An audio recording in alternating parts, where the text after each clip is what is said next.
দাফন কাফন যখন আপনাকে হয়ে যাবে, এই যে কবর যখন কবরস্থ করা হলো আপনাকে, বিদঘুটে অন্ধকার, দেখেন আপনাকে যখন না কবরস্থ করা হবে, যখন আপনি এই যে কবরের মধ্যে শুইছেন, শোয়ানো হয়েছে আপনাকে, এই যে হাতে মুষ্টিবদ্ধ করে অনেকে কি করে, মাটি দেয় না, যখন মাটি দিবে ধাপ ধাপ আওয়াজ কিন্তু আপনি ভিতর থেকে শুনবেন। আপনার রূহটার অবস্থা তখন কি হবে জানেন? আরে মায়ার বাড়ি, প্রাণের সন্তান, প্রাণের স্ত্রী, প্রাণের বন্ধু, কত আয়োজন, কত ব্যস্ততা। আজকে অফিসের কোনো ব্যস্ততা নাই, আজকে বাড়ির কোনো ব্যস্ততা নাই। কার জন্য এত কিছু করলাম? কেউ তো আমাকে রাখলো না, সবাই কবরে থুয়ে আসলাম, সবাই থুয়ে আসলো কবরে। কেন দুনিয়ার জিন্দগিটাকে আমি নষ্ট করলাম? কেন আল্লাহর জন্য আমি মানে সময় কাটাইলাম না? কেন আল্লাহর জন্য আমি কিছু করলাম না? ঠিক সেই সময় যখন আপনাকে মাটি দেওয়া হচ্ছে, ওই সময় ফিল করে কি কোনো লাভ আছে? কোনো লাভ নাই। মউতু ক্বাবলা আন তামুত। প্রিয় ভাইরা, আবার যখন আপনাকে মাটি দেওয়া হয়ে যাচ্ছে, আপনি তখন ভেতর থেকে চিন্তা করবেন, এটা করলাম না কেন? ইস, যদি মসজিদটার ৩য় তলাটা আমি করে দিতাম। ইস, যদি ওখানে ৬ কোটি টাকা খরচ না করে ২ কোটি টাকা আল্লাহর রাস্তায় দিতাম। ইস, এই জন্য আল্লাহ রাব্বুল আলামিন বলছেন, লাউলা আখরতনি ইলা আজালিন করিব ফাআসসাদদাক ওয়া আকুম মিনাস সালিহিন। ওই মানুষগুলো তখন বলবে, আল্লাহ, দুনিয়ার জিন্দগিতে যখন আমি জীবিত ছিলাম, মাবুদ গো বুঝি নাই, মাবুদ গো বুঝি নাই। ওগো আল্লাহ, মানুষ তো আমার মাটি দিয়ে চলে যাচ্ছে, কিছু সময়ের জন্য আমার দুনিয়ায় পাঠায় দাও না, একটু দান সাদাকা করে আসে, তোমার রাস্তায় খরচ করে আসে, নামাজ পড়ে আসে, রোজা করে আসে, হজ করে আসে। আমার আল্লাহ রাব্বুল আলামিন তখন বান্দাকে জবাব দাও, ৬০ বছরের জীবন পেয়েছিলি, ৭০ বছরের জীবন পেয়েছিলি, তোকে তো আমি পয়সা কম দিই নাই। এই ৭০ বছরের জিন্দগিতে কয়েক কোটি টাকার মালিক আমি আল্লাহ তোরে বানাইছিলাম, শুধু আমোদ ফুর্তি করে শেষ করেছিস, নিজে বাড়ি গাড়ি সব করেছিস।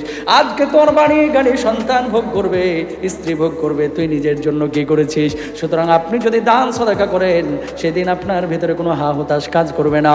আল্লাহর রাস্তায় খরচ করলে সেদিন হা হুতাশ হবে না, আর যদি খরচ না করেন সেদিন হা হুতাশ করে কোনো লাভ হবে না, ঠিক কিনা? যখন দাফন কাফন হয়ে যাবে, আল্লাহর হাবিব সাল্লাল্লাহু আলাইহি ওয়াসাল্লাম এই জন্য, কারণ ওই সময় মানুষ অস্থির হয়ে যায়। কেমন অস্থির? কেমন অস্থির? ওই দুনিয়ায় মনে করেন কিছু টাকা পয়সা হারায় গেলে যেরকম অস্থির হয়, এরকম অস্থির নাকি? ওই সময়ের অস্থিরতা, ওই সময়ের আর্তনাদ এই পৃথিবীর কোনো মানুষ যদি শুনতে পাইতো, পৃথিবীর মানুষ সমস্ত কাজকর্ম ছাড়া শুধু কবরের জন্য আর আল্লাহর জন্যই কাজ করতো। আল্লাহু আকবার। গ্রামগঞ্জে যখন গরু ছাগল ওই যে গরুস্থানে চড়ে, দেখবেন হুট করে চড়তে চড়তে একটা কবরের পাশে, আমরা দেখছি ছোটবেলায়, আপনি দেখছেন কিনা জানি না, চড়তেছে চড়তে চড়তে একটা কবরের কাছে গেছে, দিছে দৌড়, ভয়ে। আছে না নাই? কেন?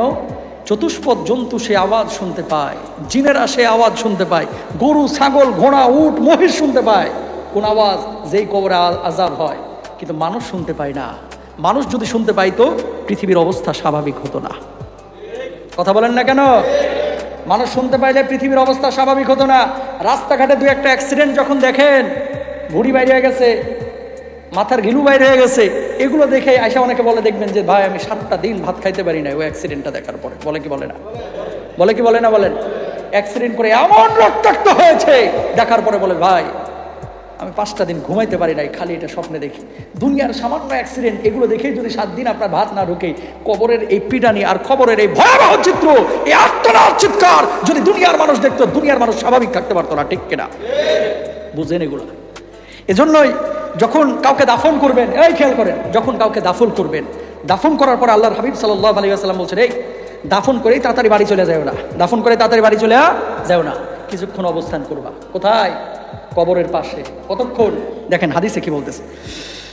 হযরত আমর ইবনুল আস রাদিয়াল্লাহু তাআলা আনহু বলছেন, যখন তোমরা, আল্লাহর হাবিব সাল্লাল্লাহু আলাইহি ওয়াসাল্লামের থেকে হাদিস বর্ণনা করেছেন, যখন তোমরা আমাকে দাফন করবে, তখন আমার উপর আস্তে আস্তে মাটি ফেলবে। অনেকেই জোরে জোরে মাটি ফেলে, আছে না নাই?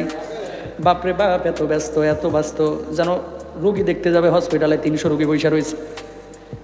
কবরের মধ্যে যখন মাটি দিবেন, মুষ্টিবদ্ধ করে আদবের সাথে দিবেন, অহংকার প্রদর্শন করা যাবে না, খেলাধুলার মতো আচরণ করা যাবে না, বরং আদবের সাথে, বিনয়ের সাথে মাটিটা দিতে হবে। হায়, আজকে আমার বন্ধু এখানে শুয়েছে, কালকে আমি শুভ, কালকে আমার বুকের উপরও এরকম মাটি পড়বে, ঠিক কিনা?